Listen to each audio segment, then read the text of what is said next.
بسم اللہ الرحمن الرحیم اللہم صلی علی محمد النبی الأمی وآلہ وبارک وسلم۔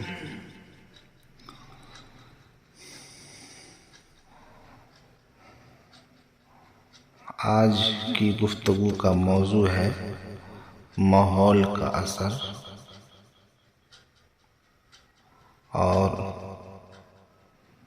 ماحول سے لڑنے کا طریقہ۔ حضرت شاہ یعقوب مجدی رحمۃ اللہ علیہ کے چند ملفوظات اس حوالے سے آپ کے سامنے میں پیش کرتا ہوں۔ اللہ تبارک و تعالی ہمیں بھی اور آپ کو بھی ان سے فائدہ اٹھانے کی توفیق عطا فرمائے۔ فرمایا آدمی جس ماحول میں رہتا ہے عموماً اس میں رنگ جاتا ہے، اس کا ذہن اور دل و دماغ اسی میں چلتا ہے اور سارے اعضاء اس سے مانوس ہو جاتے ہیں۔ وہ جب دوسرے ماحول میں جاتا ہے تو بڑی اجنبیت محسوس کرتا ہے اور تکلیف و گھٹن ہوتی ہے۔ حضرت مجدی صاحب رحمۃ اللہ علیہ فرماتے ہیں کہ ایک چمڑا پکانے والے کا لڑکا چمڑے دار ماحول سے اتنا متاثر تھا کہ ایک بار وہ عطر کی دکان سے گزرا تو عطر کی خوشبو کا متحمل نہ ہو سکا اور بے ہوش ہو کر گر پڑا۔ جب باپ نے پرانے چمڑے کو سنگھایا تو ہوش آیا۔ یہی حال آج کے گندے ماحول کا ہے کہ اس ماحول میں پرورش پانے والا اچھے اور صالح ماحول میں گھٹن محسوس کرتا ہے اور وہ ماحول اس کے ذہن و دماغ پر بوجھ معلوم ہوتا ہے۔ حضرت نے فرمایا انسان کی فطرت صحیح ہوتی ہے، ماحول اس فطرت کو بدلتا ہے، مگر وہ فطرت غالب آ جاتی ہے۔ جیسے قطب نما ہوتا ہے، تم جس سمت میں اس کو رکھو گے قطب نما کی سوئی قطب کی طرف مڑ جائے گی۔ تم گھماتے جاؤ مگر سوئی اپنے مرکز ہی کی طرف جائے گی۔ میری خانقاہ میں ایک دیہاتی آیا، میں نے اس سے پوچھا تمہارے یہاں بارش ہوئی؟ اس نے بے تکلف جواب دیا، ہم نے خدا کے کاموں کو اپنے ہاتھ میں لے لیا ہے اور سمجھتے ہیں کہ ہم ہی سب کچھ کرتے ہیں، تو بارش بھی خدا نے روک دی اور کہہ دیا کہ سب کچھ تم لوگ کرتے ہو تو بارش بھی برسا لو۔ دیکھیے اس دیہاتی کی فطرت صحیح تھی، اس کا ذہن ادھر ہی گیا اور ایسا جواب دیا۔ کبھی عادت فطرت بھی بن جاتی ہے۔ حقیقت حال یہ ہے کہ فطرت تو اپنے صحیح راستہ پر جا رہی ہے، اس کو بدتکلف غلط راستہ پر ڈالا جاتا ہے اور غلط کاموں کا عادی بنایا جاتا ہے۔ حیدرآباد میں ایک رئیس نے ہتھنی خریدی تھی۔ وہ ہتھنی کسی تماشا والے کی تھی۔ اس کی عادت تھی کہ ایک پتھر پر چاروں پاؤں سمیٹ کر بیٹھتی تھی، حالانکہ اس کا بیٹھنا باعث تکلیف تھا اور وہ یہ عمل بدتکلف کرتی تھی، لیکن اس طرح بیٹھنا اس کی عادت میں داخل ہو چکا تھا۔ اسی طرح اور عادتوں کا حال ہے کہ وہ عادت بنتے بنتے فطرت ہو جاتی ہے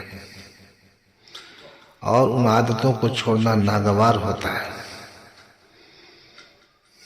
عادتوں کو چھوڑنا ایسا ہے جیسے کانٹوں پر چادر ڈال کر کھینچنا۔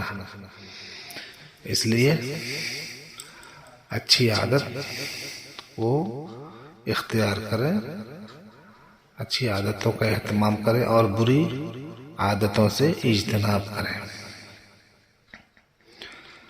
ماحول سے لڑنا چاہیے۔ لوگ فطرت کو برا کہتے ہیں کہ ہم تو فطرت کے برے ہیں۔ یہ بات نہیں، فطرت سب کی صحیح ہے، ماحول خراب ہے، اس خراب ماحول میں رہ کر فطرت کی طرف رخ کرنا۔ صحابہ کرام رضی اللہ عنہ اجمعین کی فطرت صحیح تھی ماحول خراب تھا، انہوں نے عزم اور یقین سے اس خراب ماحول میں اپنے روح کو فطرت صحیحہ کی طرف کیا اور ماحول کا مقابلہ کیا۔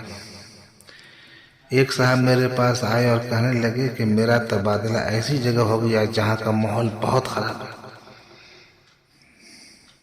میں نے کہا کہ ماحول خراب ہے تو کیا، تمہاری فطرت تو صحیح ہے، یہ تو خوشی کی بات ہے، لاؤ مٹھائی کھلاؤ، معانقہ کرو، بہت اچھی جگہ تمہاری بدلی ہوئی۔ تم کو تو وہ ماحول نصیب ہوا جو صحابہ کرام کو نصیب ہوا تھا۔ صحابہ کرام نے اسی ماحول میں کام کیا اور ماحول بدلا۔ تم بھی صحابہ کرام کے نقش قدم پر چلو، غلط ماحول میں رہ کر استقامت دکھاؤ۔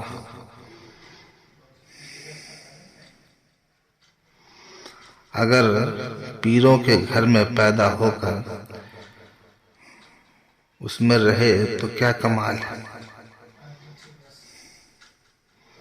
چوں دل با خدا بس تو خلوت نشینی، بہت سے تو ایسے ہیں کہ گھر میں ہر وقت اللہ اور رسول کا تذکرہ سنتے ہیں، اچھے لوگوں کی گود میں پرورش پاتے ہیں، صالح ماحول میں زندگی گزارتے ہیں، مگر دوسرے غلط ماحول کی طرف ڈھلک جاتے ہیں کیونکہ ان کے رجحانات غلط ماحول کی طرف ہوتے ہیں۔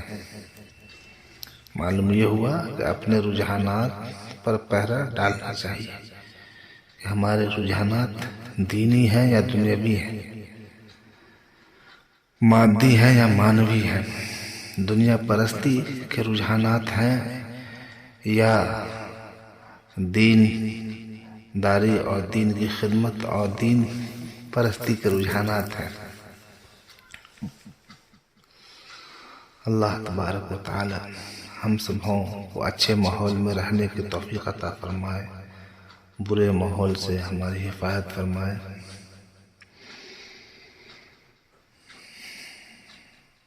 حضرت خواجہ نظام الدین اولیاء رحمۃ اللہ علیہ نے فوائد الفوائد میں نے پڑھا تھا ایک جگہ پر، انہوں نے بیان فرمایا کہ اگر کسی کو جاننا ہو کہ وہ کیسا ہے تو اسے دیکھو کہ وہ کس کے ساتھ بیٹھتا ہے، اس کی نشست و برخاست کس کے ساتھ ہے۔